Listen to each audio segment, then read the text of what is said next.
David, watching Free Speech TV in Searcy, Arkansas. Hey, David, what's on your mind?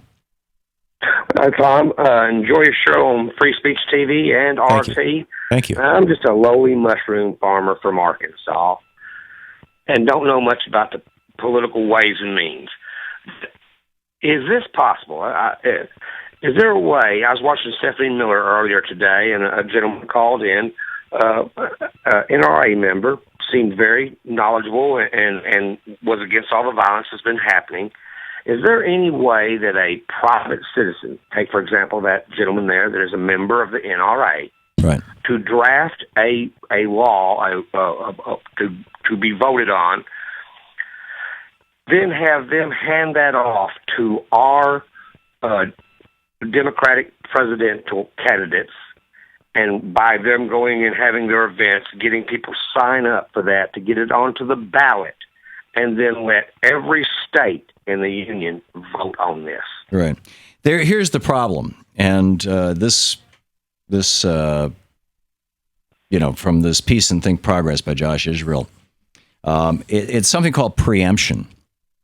And what preemption is, the Center for Media and Democracy's, I think it's Lisa Graves, explained that urban areas often have increased sense of urgency to do something, while the NRA and its ally. Well, actually, I don't need to read this whole thing. The bottom line is this thing called preemption. Mark Perchuk is the director of grassroots change in the Preemption Watch Project, and preemption is where states pass laws that make it illegal to for counties or towns, or even in some cases for the state itself, if they write them into the Constitution, to pass laws that would limit or regulate guns.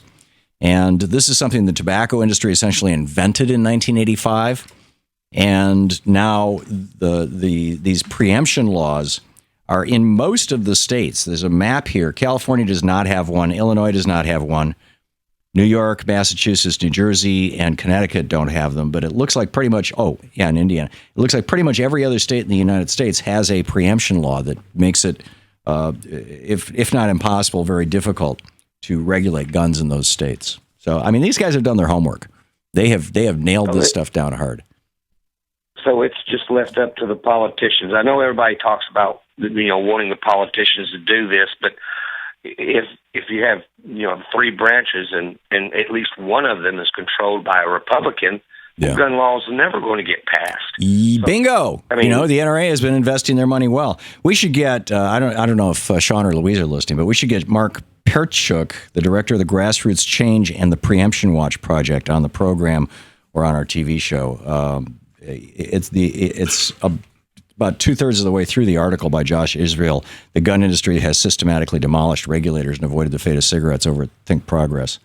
No, I'm with you, David. So they've just about put a monopoly on the laws that can be passed in a democratic republic. Yeah. Yeah, it's bizarre. I mean, you can't stop them from buying politicians, but once they buy the politicians can pass laws that prevent themselves or future politicians from from passing laws that might, diminish the interests of the billionaires. And keep in mind, the gun industry is a multi-billion-dollar a year industry in the United States. So it's like this is how corrupt our system has become. David, thank you for the call. To watch more clips from our programs, hit the Watch More Videos button over here. And please be sure to hit the handy-dandy subscribe button so you'll always be up to date. Tag, you're it.